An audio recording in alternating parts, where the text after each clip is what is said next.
Redes sociales preocupadas por la situación de la presidencia de la República en Costa Rica. Hay una buena cantidad de preguntas que se hacen hoy día quienes son usuarios de las redes sociales. ¿Es el presidente electo de Costa Rica susceptible de ser removido de su cargo? Si es así, ¿quién es el que puede hacerlo? ¿Cómo puede hacerlo? Y bueno, lo otro es qué consecuencias podrá tener un acto de destitución presidencial en Costa Rica. Un tema muy complejo de resolver, un tema al que no nos hemos enfrentado en Costa Rica desde largo tiempo. Desde incluso 1948 no se había producido, digamos, destituciones presidenciales. De manera que es algo que sí, que impacta al público, y es comprensible que todos estemos preocupados de si es posible destituir al presidente de la República. Un conversatorio con, digamos, los documentos del caso, ¿verdad? Tener la constitución política y ver rápidamente si es una realidad que podría darse en nuestra Costa Rica de hoy, la destitución presidencial. Yo en realidad lo he pensado antes de hablar de este tema, porque no deja de tener mucho de sensacionalismo. Ayer se habló de esa posibilidad, entonces vamos a explorar qué es lo que dice. Lo primero que, digamos, yo les puedo decir como ciudadano y como alguien que conoce, digamos, la historia de Costa Rica, que es mi profesión, que después de que se nombró a Julio Acosta en 1920, después de 1920, Costa Rica no conoce una destitución presidencial. Pero digamos, a partir de la existencia de nuestra Constitución, la Constitución de 7 de noviembre de 1949, no ha habido ningún presidente de la República que haya sido destituido. Entonces, la primera pregunta ¿es un hecho que no se ha dado nunca en Costa Rica después de fundada la Segunda República, que es la que estamos viviendo, para concretarlo, digamos, en estos términos y no tal vez no irnos tan atrás en la historia, digamos, político-electoral de Costa Rica. No se ha ido, digamos, ningún presidente en la Segunda República, ni por enfermedad, porque sí, la Constitución sí prevé, digamos, la renuncia por enfermedad, notablemente por enfermedad mental. La Asamblea Legislativa puede conocer, digamos, esos hechos, ¿verdad? Y sustituir al presidente, y en eso está claro que quien lo sustituya será entonces el primer vicepresidente. De no aceptar el primer vicepresidente será el segundo, de no aceptar el segundo será el presidente del Congreso. Más o menos ese es el orden de los hechos. Pero eso no se ha presentado, digamos, nunca en Costa Rica. Todos los presidentes que se han elegido después de 1948 han terminado su periodo. Y cuando digo después de 1948, la primera elección que se hizo fue en 1953, en que gana la presidencia José Figueres Ferrer en 1953-1958, en sucesión del presidente electo en 1948, que fue Otilio Ulate Blanco.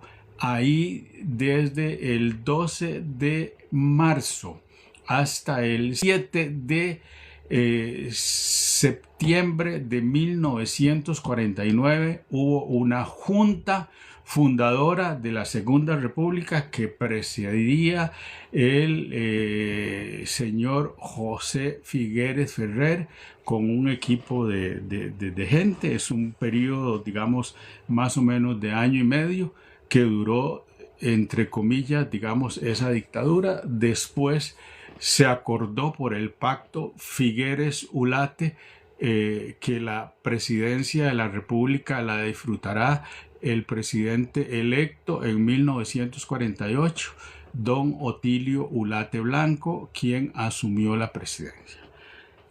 Hoy día, en estos momentos, tenemos una constitución que es, digamos, la que nos rige y la que establece, digamos, las reglas.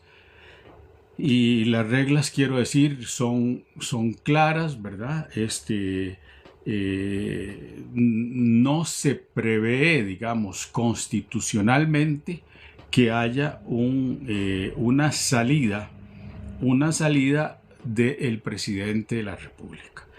Evidentemente, estamos hablando en términos, digamos, constitucionales. La Constitución incluso pareciera contradecir, la Constitución pareciera contradecir lo que algunos y algunas instituciones están realizando, que es decir, estamos en proceso de investigación sobre la beligerancia política. Es un tema, digamos, del cual hay varias denuncias presentadas contra el presidente de la República. La última de ellas presentada, la última presentada a raíz de la marcha del 18 de marzo, cuyo objetivo fue pedir la renuncia del fiscal general de la República y en la que participó el presidente de la República y exmiembro del gabinete y el gabinete presidencial. Hoy día ese tema está en investigación y quien lo investiga es el Tribunal Supremo de Elecciones. El Tribunal Supremo de Elecciones busca establecer si hay causa de beligerancia política en esa manifestación. Y entonces ahí es donde nos encontramos asuntos complejos, muy complejos, toda vez que la beligerancia política significa hacer discursos a favor del partido que eligió al presidente de la República. Y eso es un dato muy interesante porque también es un dato que se presenta por primera vez en esta Segunda República. El presidente hoy día no tiene partido político. El partido político que lo llevó a la presidencia de la República, el Partido Progreso Social Democrático, existe, nombró alcaldes en las elecciones para alcaldía y ese partido sufrió una fracción fuerte en la Asamblea Legislativa. 7 de los diputados, incluida la jefa de fracción, se aleja del partido Progreso Social Democrático, y solo queda en ese partido la dueña del partido, la diputada Luz Mari Alpizar. Entonces es complicado entender si el presidente aplica beligerancia política, porque en realidad no existe un partido al cual, digamos, se le respalde. Y incluso en este momento, al día de hoy, no hay ningún partido en el que haya militado el presidente de la República.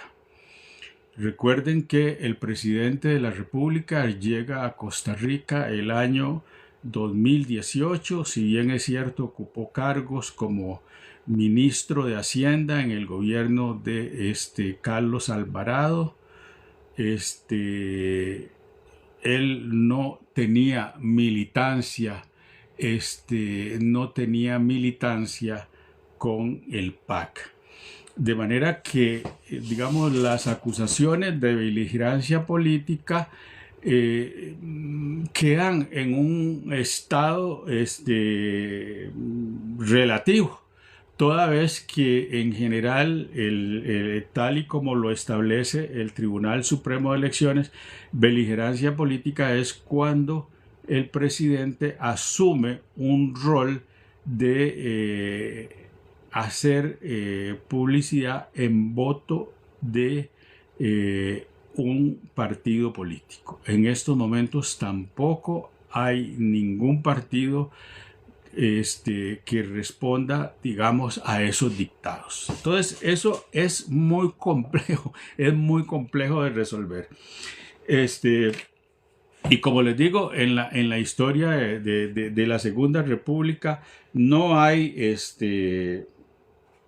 evidencia de que el presidente de la República, digamos, haya sido destituida por ninguna de las razones que señala, digamos, la Constitución: por enfermedad, por problemas de salud o por problemas, digamos, de pérdida, digamos, por enfermedad mental, llamémoslo así, o perturbaciones en su cabeza. De manera que estamos claros de que, digamos, al día de hoy no habría esa evidencia. Y uno sí puede entender el contexto, digamos, en que esto se está produciendo. Esta discusión se produce en un contexto de tensión política, de una complejidad, digamos, muy fuerte que están viviendo, digamos, los partidos de oposición, ¿verdad? En donde, digamos, los datos de popularidad presidencial, y vamos a ser conservadores, vamos a partir que sea un 70%, digamos, o supongamos un 60%.